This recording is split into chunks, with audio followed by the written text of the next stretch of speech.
ሰላም ጤና ይስጥልን ውድ አድማጭ ተመልካቾቻችን እንደምን ሰንብታችኋል?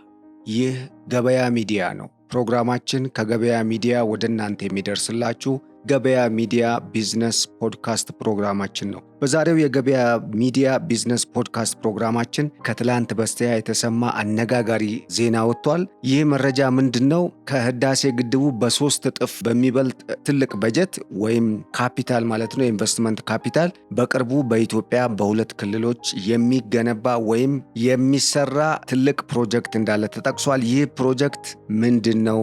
ምን ነገሮችን ይዟል? በተለይም ደግሞ በጣም አነጋጋሪው ነገር ኢትዮጵያ በራሷ ሀብት የምትጠቀም መሆኗ ነው። ሀብቱን ማውጣቱ ብቻ በጣም ብዙ ገንዘብ የሚጠይቅ እንደሆነ ተነግሯል። በዚህ ፕሮጀክት ዙሪያ የሚነገሩ ወይም አሁን ላይ እየወጡ ያሉ መረጃዎችን መሰረት በማድረግ ስለ ኢትዮጵያ አጠቃላይ የማዕድን ሀብትም የምንዳስስ ይሆናል። አብራችሁን እንድትቆዩ በመጋበዝ በቆይታችን ታዲያ ተወዳጁ ገበያ ሚዲያን ላይክ፣ ሰብስክራይብ እና ሼር በማድረግ ከቆይታችን እንድታተርፉ እየጋበዝኩኝ በቀጥታ ወደ መረጃው እሻገራለሁ።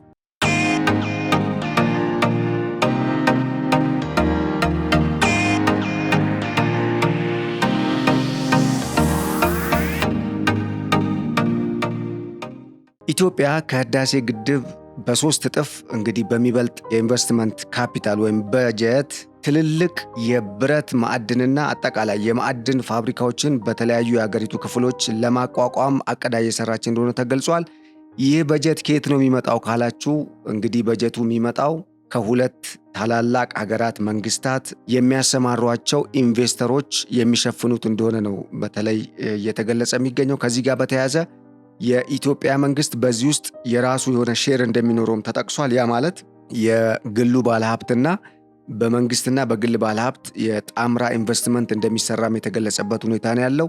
በአጠቃላይ ወደ ዋናው መረጃ ስንገባ እንግዲህ ሁለቱ ሀገሮች እንግሊዝና ቻይና ናቸው። ቻይናና እንግሊዝ በኢትዮጵያ ትልቅ የሆነ ኢንቨስትመንት ወይም መዋለ ንዋይ ለማፍሰስ እንግዲህ ተግባብተው ጨርሰው እንደሚገኙ ተገልጿል። በዚህ ዙሪያ ትልቅ የሆነ መግባባት ተፈጥሮ ከዚህ ቀደም ጥናቶች ሲሰሩ እንደነበር ይታወቃል። የሁለቱ አገር መንግስታት ከኢትዮጵያ መንግስት ጋር ከተስማሙ በኋላ በኢንቨስተሮቻቸው አማካኝነት ለህዳሴ ግድብ ከወጣው አጠቃላይ ወጪ በ3 እጥፍ የሚሆን ወይም 3 እጥፍ የሚሆን ወጪን በማውጣት ወይም የካፒታል ኢንቨስትመንትን ፈሰስ በማድረግ በአማራ ክልልና በኦሮሚያ ክልል ማዕድኖቹ በሚገኙበት አካባቢ ትልልቅ የብረት ጨምሮ ሌሎች ማዕድናት ማውጫ ፋብሪካዎች የሚገነቡ እንደሆነ ተጠቅሷል። እንግዲህ በመጪዎቹ 10 ዓመታት እነኚህ ፕሮጀክቶች ሙሉ በሙሉ እውን ይሆናሉ የሚል መረጃ ነው የወጣው። እንግዲህ በቀጣይ መንግስት በዚህ ዙሪያ ምን አይነት መግለጫ ይሰጣል? ጋዝ ምርቱን በሚመለከት አሁን ለታ ጠቅላይ ሚኒስትር ዶክተር አብይ አህመድ በሰጡት መግለጫ ከሚቀጥለው ዓመት ማለትም ከመጪው 2018 መስከረም ወር ጀምሮ ለዓለም ገበያ እንደምታቀርብ ነው ኢትዮጵያ የጋዝ አቅርቦትን የተገለጸው። ልክ በተመሳሳይ ደግሞ በጣም በብዙ መልኩ ኢትዮጵያ ለብዙ የፋብሪካ አገልግሎት በተለይ በሀገራችን አሁን የግንባታው ዘርፍ ቡም እያደረገ ነው። ለዚህ በጣም ብዙ ቢሊዮን ዶላሮች ይወጡ ነበረ ከውጪ ወደ ሀገር ውስጥ ለማስገባት። አሁን ላይ የብረት ማውጣት ስራው ኦልሬዲ ተጀምሯል። እንደ አጠቃላይ እኛ ባለን መረጃ ወይም መረጃዎች እንደሚጠቁሙት አሁን በኢትዮጵያ በብረትና ብረት ነክ ማዕድን ላይ ፍለጋና ማምረት ላይ የተሰማሩ ወደ 18 የሚጠጉ ኩባንያዎች እንዳሉ ተገልጿል።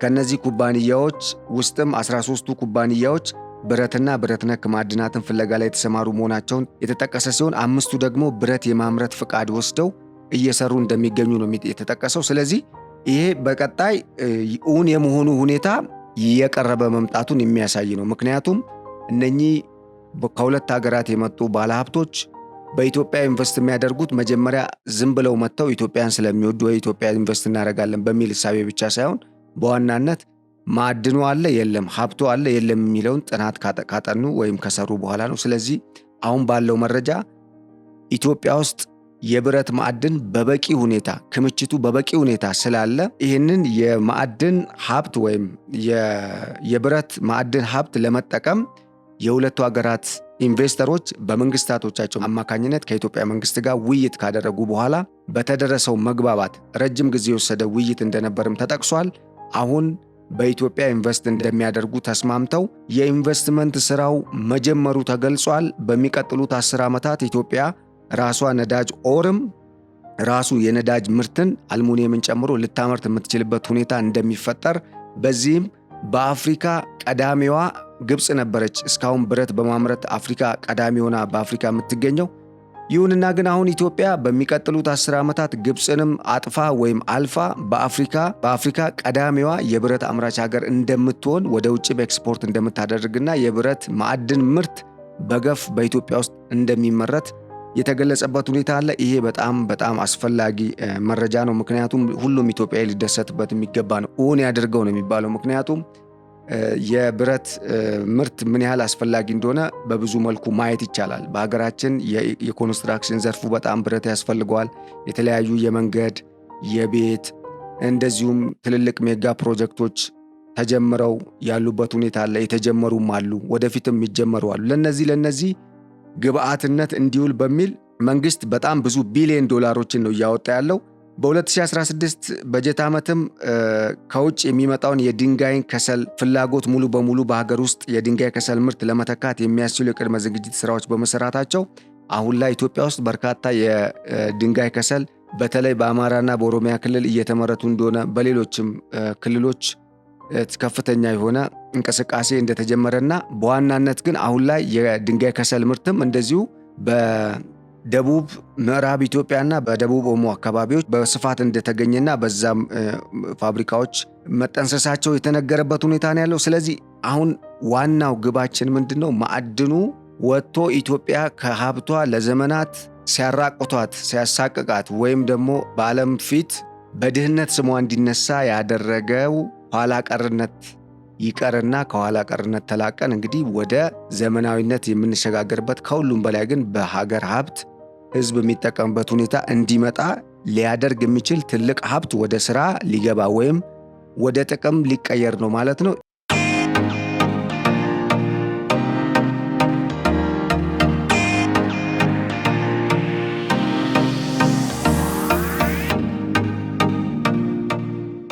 ይሄ በበጎ የሚታይ ነው። እንግዲህ ከብዙ ነገር የሚጠብቅ እንደሚሆንም ነው ሀብቱ መምጣቱ። ምክንያቱም አንደኛ ከጥገኝነት ያላቅቃል። ምክንያቱም አገራት ጥገኛ የሚሆኑት መንግስት የበጀት እጥረት ስላለበት፣ ገቢው ደካማ ስለሆነ፣ ወይም ደግሞ የቴክኖሎጂ የተማረ የሰው ኃይል፣ ስልጣኔ፣ ቴክኖሎጂ፣ ሳይንስ ወዘተረፈ እድገቱ አነስተኛ ሲሆን፣ ሌሎች ደግሞ ከኛ የተሻለ እድገት ያላቸው በእኛ ላይ ጫና እንደሚፈጥሩ ይታወቃል። አሁንም የሚሆነው እየሆነም ያለው ያ ነው። ይሁንና ግን ከዚህ በኋላ በአሁን በእንደዚህ አይነት ማዕድናት በሀገር ውስጥ ባሉ ማዕድናት እያወጣን መጠቀም መጀመራችን ወደፊት ለሚኖረን እንደ ሀገር ለምናስመዘግበውና ልናስመዘግብ ለምናስበው እድገትና ልንደርስበት ለምንፈልገው የእድገት ከፍታ ለመድረስ መንገዱን እንደሚያቀልና በራስ አቅም ነገሮችን ለማከናወን የሚረዳ አቅም ለመፍጠር በጣም ምቹ ሁኔታ እንደሚፈጠር መታወቅ አለበት ማለት ነው። እንግዲህ የብረት ማዕድን በሀገራችን በጣም ትልቅ ክምችት እንዳለ ገልጬላችኋለሁ። ይሄ የማዕድን ሚኒስቴር መረጃ እንደሚጠቁመው እንግዲህ ኢትዮጵያ ከ1 ቢሊዮን ቶን በላይ የሚገመት የብረትና ብረት ነክ የማዕድን ክምችት እንዳላት ነው የተጠቀሰው። ይሁንና እንጂ አገሪቱ በየዓመቱ 500,000 ቶን ብረትና ብረት ነክ ማዕድናት ከዩክሬን፣ ከሩሲያ፣ ከቱርክና ከሌሎች ሀገሮች እንደምታስገባ ነው መረጃው የሚያሳየው። ይህም አገሪቱ ብረትና ብረት ነክ ማዕድን ከውጭ ለማስገባት ከፍተኛ የውጭ ምንዛሬ እንደምታወጣ ነው። ስለዚህ የዚህ ኢንቨስትመንት መምጣት እነኚህን ከፍተኛ የውጭ ምንዛሬ የሚወጣባቸውን የኢንዱስትሪ ግብአቶች ወይም ብረት ነክ ዕቃዎች በሀገር ውስጥ በማምረት ይህንን ወደ ውጭ ሀገር የሚወጣውን የውጭ ዶላር ወደ ሀገር ውስጥ በመመለስ ለሌላ ኢንቨስትመንት በማዋል ሀገርን የምናሳድግበት ወይም ሀገር የምታድግበት ሁኔታ ለመፍጠር ትልቅ አቅም እንደሚሆን ነው የተገለጸው።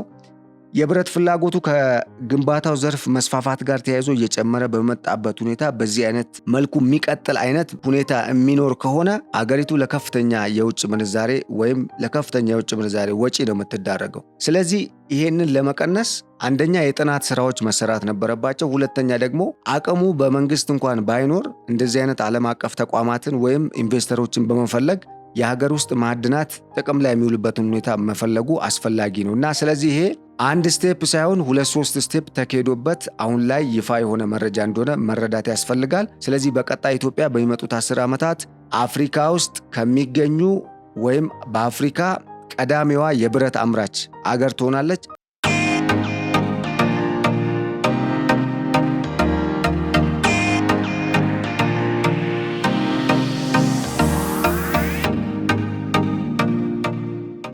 አፍሪካ ውስጥ ከሚገኙ ብረት ከሚያመርቱ ኩባንያዎች ትልልቆቹ ወይም ግዙፎቹ የሚባሉት ዓለም አቀፍ ኩባንያዎች በኢትዮጵያ እንደሚከትሙ ይጠበቃል ማለት ነው። ከውጭ የሚመጡ የማዕድን ምርቶችን በሀገር ውስጥ የመተካቱ ስራ በግንባታው ዘርፍ በእጅጉ ተፈላጊ የሆነና ከፍተኛ የውጭ ምንዛሬን ሲጠይቅ የኖረ ሲሆን ይህ ብረት በሀገር ውስጥ ለማምረት በጣም ትልቅ ክምችት እንዳለ ቀደም ብዬ ነግሬያችኋለሁ። ስለዚህ ያንን ወደ ስራ ለማስገባት ነው እየተሞከረ ያለው። ለዚህም በሀገር ውስጥ ያለውን የብረት ማዕድን ክምችት ለመለየትና ብረት ለማምረት የሚፈለጉ ኩባንያዎች ፍቃድ የመስጠት ስራዎች ተከናውነው ተጠናቀው አሁን በሁለት ትልልቅ የዓለማችን ሀገራት አማካኝነት እንደዚሁም የኢትዮጵያ መንግስት ባለበት በጋራ ማለት ነው ከኢትዮጵያ መንግስት ጋር የቻይና መንግስትና የእንግሊዝ መንግስት እንደዚሁም የኢትዮጵያ መንግስት በጋራ የብረት ማዕድንን በኢትዮጵያ ከማዕድንነት አውጥተው ወደ ተጨባጭ ምርትነት ለመቀየር ትልቅ ኢንቨስትመንት ይጠበቃል ማለት ነው።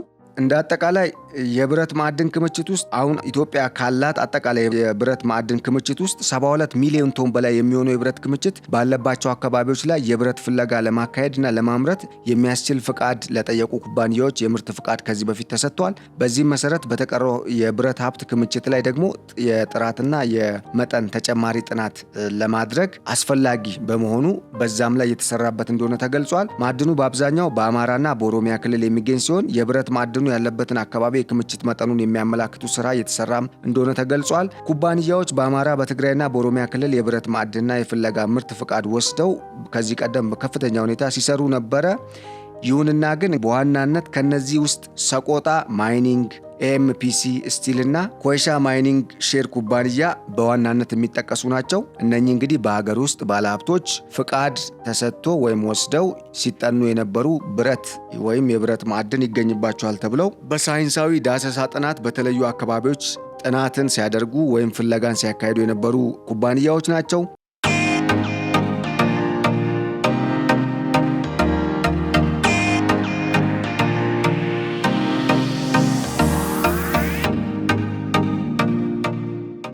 የማዕድን ሚኒስቴር የኮሙኒኬሽንና የህዝብ ግንኙነት ኃላፊው አቶ አወቀ ተስፋው የገለጹት ብረትና ብረት ነክ ማዕድናት በኢትዮጵያ በተለያዩ ቦታዎች እንደሚገኙ ከገለጹ በኋላ ከነዚህ ማዕድናት መካከል ብረት፣ ታንታለም፣ መዳብ፣ ሊቲየም፣ ክሮማይት፣ ኒኬል፣ ማንጋኒስ፣ ዚንክን ጨምሮ ወርቅም፣ ኮፐርም ሌሎችም የተለያዩ ማዕድናት ራሱ ብረትንም ጨምሮ ማለት ነው በኢትዮጵያ ውስጥ እንደሚገኙ ገልጸዋል። ስለዚህ እሳቸው እንደሚሉት ብረት ለመሰረተ ልማት ግንባታ በጣም አስፈላጊ ስለሆነ ለኮንስትራክሽን ዘርፉ ማደግም እንደ አጠቃላይ በሀገር ውስጥ ለሚገነቡ ቀደም ሲል ለነገርኳቸው ፕሮጀክቶችም ከፍተኛውን አስተዋጽኦ ስለሚያደርግ እነኚህን አቅሞች አውጥቶ ወደ ጥቅም ማዋል ወይም ሀገርን ለማሳደግ ጥረት ማድረግ አስፈላጊ እንደሆነ ገልጸዋል። በዚህም መሰረት አሁን ሁለቱ ሀገራት በኢንቨስተሮቻቸው አማካኝነት በኢትዮጵያ ውስጥ ትልቅ የብረት ማዕድን ፋብሪካዎችን በሁለት ክልሎች በዋናነት ከፍተው ሊሰሩ እንደሆነ ተገልጿል ማለት ነው። በቀጣይ እንግዲህ በትግራይ በደቡብ ኦሞም እንደዚሁ የሚከፈቱ እንደሆነ ተገልጿል። እንደ አጠቃላይ ይህንን ስናይ እንግዲህ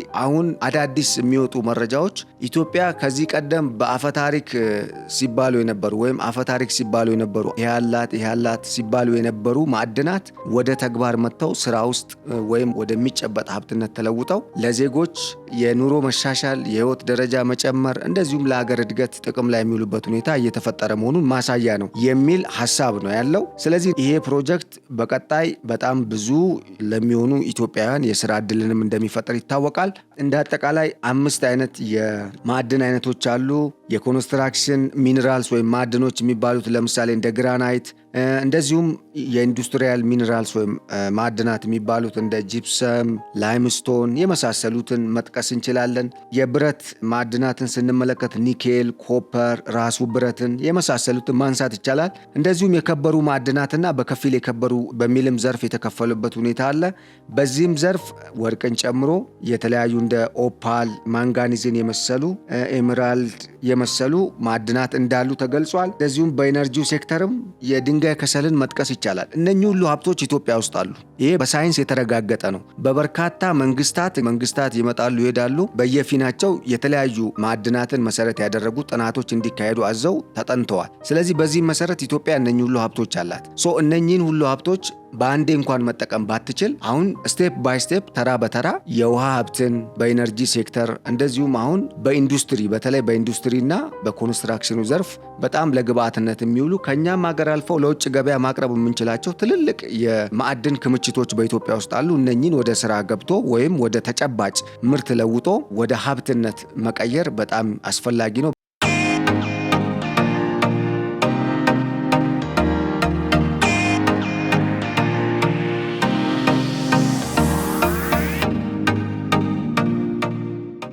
በተለይ በዚህ ሰዓት ኢትዮጵያ ብዙ አቅም መፍጠር የሚጠበቅባት ሰዓት ነው። በኢትዮጵያ ዙሪያ ያሉ ሀገራትም ከኢትዮጵያ የሚጠቀሙበት ሁኔታ አለ። አካባቢያችን፣ ቀጠናችን ይታወቃል። የሆነ ሀብት ልናለማ ስንል ቀጥሎ የሚመጣው ጦርነት ነው። የሆነ ሀብት ሊወጣ ሲል የሆነ ችግር ይመጣል። ስለዚህ እንደዚህ አይነት አጀንዳ የተሰጣት የቀጠለች ሀገር ስለሆነች አሁን ላይ ከዛ በመማር የኢትዮጵያን የውስጥ አቅም በማጠናከር ኢትዮጵያ ከፍ ብላ እንድትወጣ የሚያስችሉ የውስጥ ማዕድናትና የውስጥ ሀብቶችን ህዝቦቿ ትኩረት አድርገው ሊሰሩ እንደሚገባም በዚሁ አጋጣሚ መጠቆም ያስፈልጋል ማለት ነው። ብረት የተለያዩ መጠለያዎችን ለመስራት ጥቅም ላይ ይውላል። ለምሳሌ ፌሮን መጥቀስ እንችላለን። እንግዲህ ሳይንሱ አይረን የሚል ስያሜን የሰጠው ብረት በብዙ መልኩ ጥቅም ላይ እንደሚውል ከዚህ ቀደምም በርካቶቻችሁ እውቀቱ እንዳላችሁ አስባለሁ። ይሁንና ግን የብረት ሀብት በተለይ ኦሩ ከየት ነው የሚመጣው? ሀብቱ እንዴት ነው የሚገኘው? ያለው ማዕድን በስም ብቻ ማዕድን አለ ብቻ ሳይሆን በጥቅም ላይ እንዴት ነው የሚለውን ጉዳይ መገንዘብ አስፈላጊ ነውና ይሄንን በሚመለከት ነው እንግዲህ አሁን የብስራት ዜና የመጣው። ኢትዮጵያ ከህዳሴ ግድቡ በ3 እጥፍ የኢንቨስትመንት ካፒታል የብረት ማዕድን ማምረቻ ፋብሪካዎችን በኦሮሚያና በአማራ ክልል በቀጣይ ልትገነባ መሆኑን ተገልጿል። ይሄ ትልቅ የብስራት ዜና ነው። ብረት ለመሰረተ ልማት ከመዋሉም በተጨማሪ ለተለያዩ የጦር መሳሪያ ማቴሪያሎችን ለመስራት፣ ድልድዮችን ለመስራት፣ የመንገድ ዝርጋታ ላይ ለሚያስፈልጉ ድልድዮች፣ ህንፃዎችን ለመስራት፣ ለጠፈር ምርምርም ብረት ያስፈልጋል። ምክንያቱም ማንኮራኩሮች የሚሰሩት የተለያዩ እንደዚሁም ደግሞ ቦይ ታናል ዝርጋታም ለሌሎች ለተለያዩ ጥቅሞች ይውላል እና ይህንን ሀብት እንግዲህ ዓለም ላይ ብረት በጣም ጥቅም ላይ ከሚውሉ ማዕድናት የተፈጥሮ ማዕድናት መካከል ብረት አንዱ ነው እና ይህንን ማዕድን ወደ ጥቅም ለማዋል እየተሰራ ያለው ማለት ነው። ይህን ካልኩኝ በኋላ የከተማ ሁኔታ ሲታሰብ ያው ኢንዱስትሪ አለ። ለኢንዱስትሪ ደግሞ ግብአት ከሚሆኑ የግብአት እቃዎች መካከል አንዱ የብረት ማዕድን ነው። ስለዚህ ይህንንም በገፍ አምርቶ ጥቅም ላይ መዋል በጣም አስፈላጊ ይሆናል ማለት ነው። ምክንያቱ ደግሞ ፍላጎቱና እድገቱ እንዲጣጣምና አገሪቱ ከውጭ ለምታስገባው የብረት ማዕድን ለምታወጣው ወጪ በአገር ውስጥ በማስቀረት ተቀባይ ከመሆን ይልቅ ላኪ ሻጪ መሆንም አስፈላጊ ስለሆነና ኢኮኖሚን ስለሚያሳድግ ማለት ነው። ኢትዮጵያ በየዓመቱ 500,000 ቶን ብረትና የብረት ውጤቶችን ከዩክሬን ቅድም እንደነገርኳችሁ ከራሽያ ከቱርክና ከሌሎች ሀገራት እንደምታስገባ ይታወቃል። በዓለም ላይ በየዓመቱ በአማካኝ 1 ቢሊዮን ቶን ብረት የሚመረት ሲሆን በዓለም ከፍተኛ ብረት በማምረት የሚታወቁት የብራዚል ማዕድን ኮርፖሬሽን ተጠቃሽ ነው። የብረት ዋጋ ጣራ እየነካ ባለበት በዚህ ጊዜ ሀገራችን ያላት የብረት ማዕድን እንድታወጣና እንድትጠቀም ትኩረት የሚሰጥ ቀዳሚ ጉዳይ መሆኑ ይታወቃል። በዚህም ዘርፍ በተሰጠው ትኩረት መሰረት ነው እንግዲህ አሁን እነኚህ ባለሀብቶች ወደ ሀገር ገብተዋል የተባለው።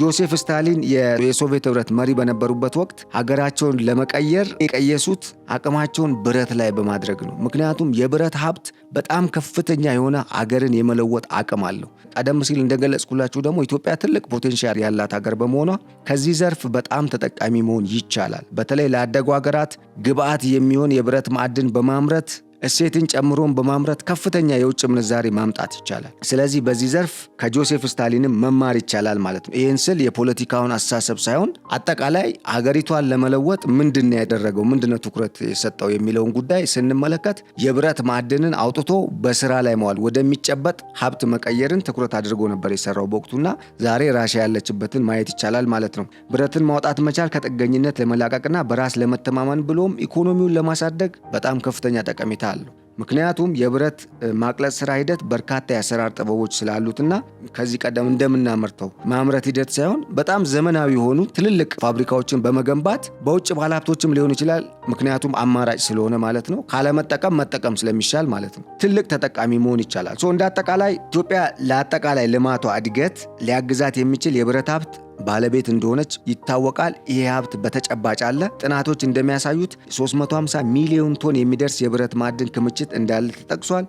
አይረን ኤጅ የሚል ስያሜው ተሰጥቶታል። በዓለም ላይ ብረት ምን ያህል በማህበራዊ ኢኮኖሚያዊና አጠቃላይ የፖለቲካ ሴንተርም እንደነበር በዓለም ላይ ከዚህ ቀደም የነበረው ታሪክ ያስረዳል፣ የዓለም ታሪክ። ስለዚህ ብረት በጣም በብዙ መልኩ ጥቅም ያለው ማዕድን ነው። በዓለምም ላይ ካሉ የተፈጥሮ ማዕድናት ብረትን የሚያክል ጥቅም ላይ የዋለ የለም። ስለዚህ ብረት በሀገራችን አሁን 3,145,000 ቶን የብረት ማዕድን በጥናት እንዳለ የተረጋገጠ ሲሆን ይሄ ማለት ተረጋግጦ እዚህ ቦታ ይሄ ምርት አለ ተብሎ ማለት ነው። የተቀሩት ይወጣሉ አሉ በጥናት ተረጋግጧል ይወጣሉ በሚል ፍቃድ የተሰጣቸው ሲሆን ኩባንያዎቹም በዋናነት አሁን ላይ ኢትዮጵያ ውስጥ እየሰሩ ያሉት በአማራ፣ በትግራይና በኦሮሚያ የፍለጋና የምርት ፍቃድ ወስደው በስራ ላይ ይገኛሉ። ቀደም ሲል ገልጬላችኋለሁ።